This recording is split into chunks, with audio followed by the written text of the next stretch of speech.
నమ శివాయ. అందరికీ నమస్కారం అండి. ఈరోజు మనము ఇంటికి సెట్ బ్యాక్ ఎలా ఉండాలనేది మనం ఈరోజు ఈ వీడియోలో తెలుసుకుందామండి. ఎందుకంటే చాలామంది ఈ ఇల్లు కడతారు కానీ బ్రహ్మాండంగా స్థలం ఎంత ఉంటే అంత కట్టేస్తా ఉన్నారు కొంతమంది. అంటే ఇది చాలా కాస్ట్లీ స్థలము, గజం ఇంత ఉంటుంది అంత ఉంటుందనే ఒక ఉద్దేశంతో చాలామంది ఏమాత్రం సెట్ బ్యాక్ లేకోకుండా ఇల్లు కట్టేస్తూ ఉంటారు. ఇది పెద్ద దోషం అండి. ఇది చాలా మందికి తెలిసి చేస్తారో తెలియక చేస్తారో తెలియదు కానీ స్థలం ఎందుకు వదలాలనే ఒక ఉద్దేశంతో ఇలా సెట్ బ్యాక్ లేకుండా కట్టేస్తారు. కట్టేసిన తర్వాత మా దగ్గరికి వస్తారు. అంటే ఎప్పుడు ఆ ఇల్లు కట్టేదంతా అయిపోయి గృహప్రవేశం అయిపోయి ఒక సంవత్సరం రెండేళ్ల తర్వాత అప్పుడు ఒక వాస్తు ప్లానర్ అనేది వాళ్ళకి గుర్తుకొస్తుంది. అప్పుడు ఎందుకంటే అప్పటికి వాళ్లకు బాధలు స్టార్ట్ అయింటాయి కాబట్టి, కష్టాలు స్టార్ట్ అయింటాయి కాబట్టి అప్పుడు వస్తారు. సార్ మా ఇల్లు ఇలా కట్టేశాము, ఇల్లు కట్టినప్పటి నుంచి మాకు ఏమాత్రం అభివృద్ధి లేదు, అంతా కోల్పోయామని అప్పుడు వస్తారండి. అప్పుడు వస్తే ఏం ప్రయోజనం అండి? అందుకనే నేను చాలా మందికి చెప్తా ఉంటాను, ఎప్పుడైనా సరే చిన్న ఇల్లు అయినా సరే, ఎంత చిన్న ఇల్లు అయినా సరే సెట్ బ్యాక్ అనేది కనీసం అడుగు లేదా అడుగున్నర వదులుకోండి చుట్టూ. ఆ రిజల్టే వేరే ఉంటుందండి ఎప్పుడైనా సరే, ఎవరికైనా సరే ఆ ఇంటి యొక్క ప్రభావమే వేరే అయిపోతుంది. ఇదొక్కటి గమనించండి. దానికి ఇలా ఏం చేస్తారంటే కొంతమంది, ఇది మనము తూర్పు అనుకుంటే ఇలా ఇల్లు కట్టేస్తారు. అది ఏ సింహద్వారం అన్నా కానీ ఎటువైపు రోడ్డు ఉంది. ఇలా ఇల్లు కట్టిన తర్వాత ఇలా హద్దుల మీదే, అంటే ఈ దక్షిణము పడమర ఏమాత్రం సెట్ బ్యాక్ అనేది ఉండదండి. ఓన్లీ ఈ ముందుకు మాత్రమే, అంటే తూర్పులో ఒకటి సెట్ బ్యాక్ ఉండాలి కదా అనే ఉద్దేశంతో తూర్పు ఉత్తరాల్లో మాత్రం సెట్ బ్యాక్ పెట్టేస్తారు. ఇలా దక్షిణ పడమరలో మాత్రం ఎందుకులే మన స్థలం ఎందుకు వదులుకోవాలి వెనక్కి అని చాలా మంది అలా పెట్టేస్తారు. ఇల్లు కట్టేస్తారు, అయిపోతుంది. ఏం చేస్తారంటే ఇల్లంతా ఒక హైట్, అంటే ఒక 5 అడుగులు హైట్ తో ఇల్లు కట్టేస్తారు.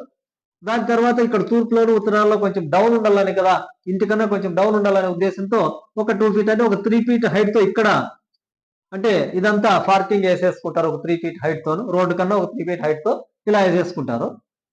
ఇంకంతే, ఆడికి ఇల్లు అయిపోయింది. ఇంకా ఇల్లు బ్రహ్మాండంగా వచ్చింది ఎలివేషన్, ఇది మాత్రమే ఆలోచన చేస్తారు. కానీ ఇక్కడ వాళ్ళు పప్పులో కాలేసేది ఏమంటే, ఎప్పుడైతే ఈ దక్షిణము పడమర హద్దు మీద ఇల్లు కట్టేసినప్పుడు ఇదంతా మొత్తం డౌన్ అయిపోయి ఉంటుంది. ఇక్కడంతా ఏం ఉండదు. ఎందుకంటే వాళ్ళు బేస్మెంటే 4-5 అడుగులు, ఇప్పుడు 10 అడుగులు కట్టిన వాళ్ళు కూడా ఉన్నారు చాలా మంది. పిల్లర్స్ వేసేసి బ్రహ్మాండంగా మా ఇల్లు అందరికన్నా హైట్ కనపడాలి, అందంగా కనపడాలనే ఉద్దేశంతో 10 అడుగులు కానీ బేస్మెంట్ హైట్ లేపేసి ఇదంతా బ్రహ్మాండంగా చేసుకుంటారు. వెనక మాత్రం ఇలా అని వదిలేస్తారు. అంటే దక్షిణ పడమరలో 10 అడుగులు డౌన్ అయిపోయి ఉంటుంది. ఇంకా దీన్ని పట్టించుకోరు, నీట్గా అయిపోయింది కదా మా ఇల్లు అనుకుంటుంటారు. ఇది చూడండి, వాళ్ళ వాళ్ళ అంటే వాళ్ళ యొక్క డెవలప్మెంట్, వాళ్ళ యొక్క గ్రోత్ ఆగిపోవడానికి, ఆ ఇల్లు అమ్మేయడానికి మొదటి కారణాలు ఇవేనండి. ఎప్పుడైతే ఇలా దక్షిణ పడమరలో నైరుతిలో ఎప్పుడైతే డౌన్ అయిపోతుందో ఆ ఇల్లు కట్టినప్పటి నుంచి వాళ్లకు ఎన్నలేని కష్టాలు నష్టాలేనండి. వాళ్ళ బిజినెస్ కానివ్వండి, ఉద్యోగం కానీ ఏదైనా సరే వెనక్కి రావాలి కానీ ముందుకు వెళ్ళదు. ఉద్యోగాలు పోయిన వాళ్ళు ఉన్నారు, బిజినెస్ లాస్ అయిన వాళ్ళు ఉన్నారు, రాజకీయంగా కూడా పూర్తిగా వెనకబడ్డ వాళ్ళు ఉన్నారు. కాబట్టి ఈ విధంగా ఎప్పుడైతే సెట్ బ్యాక్ ఇలా చేసేసుకుంటారో, పడమర దక్షిణాల్లో హైట్ లేకోకుండా ముందర తూర్పు ఉత్తరాల్లో మాత్రం హైట్ చేసేసుకుంటారో ఆ ఇల్లు ఏమాత్రం యోగించదు.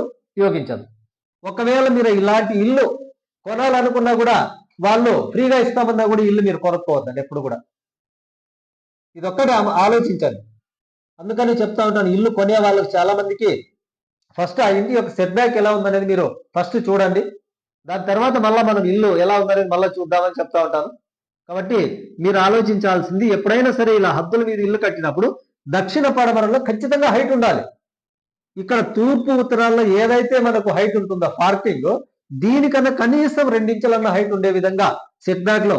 ఒకవేళ మీకు ఇక్కడ స్థలం లేకపోయినా వెనక వాళ్ళు, ఎందుకంటే వెనక సైట్లన్నీ ఖాళీనే ఉంటాయి కాబట్టి అలాగే డౌన్ అయిపోతుంది. అందుకోసం వాళ్ళు ఇల్లు కట్టేంత వరకు అయినా ఇక్కడ మీరు మట్టి ఎక్కువగా తోలుకొని ఏదైనా సరే మీరు ఇక్కడ కన్నా హైట్ చేసే విధంగా చేసుకొని అప్పుడు మాత్రమే ఆ ఇల్లు యోగిస్తుంది. ఆ ఇంట్లో 10 కాలాల పాటు మీరు నివసిస్తారు. లేదంటే మాత్రం తొందరలోనే మీరు ఆ ఇంటిని వదిలేసి వెళ్లాల్సిందే, లేదంటే అమ్మేసి వెళ్ళాలి, వేరే ఇంటికి వెళ్లాల్సింది. ఇక్కడ ఉంటే మాత్రం మీరు సర్వం కోల్పోవడం ఖాయం. ఇది ఒక్కటి గమనించండి. చాలా మంది సెట్ బ్యాక్ ఏముంటుందిలే అని ఆలోచిస్తూ ఉంటారు. మూర్ఖులు కొంతమంది అలాగే వితండవాదం చేస్తూ ఉంటారు నాతోను. కానీ ఇప్పుడు మాత్రం మీరు ఈ వీడియో చూసిన తర్వాత మాత్రం ఈ పొరపాటు చేయకండి. ఇటువంటి ఇండ్లు మాత్రం మీరు కొనకండి, ఒకవేళ రెంట్కి కూడా వెళ్ళకండి. ఇదొక్కటి గమనించండి. Thank you. ధన్యవాదాలు.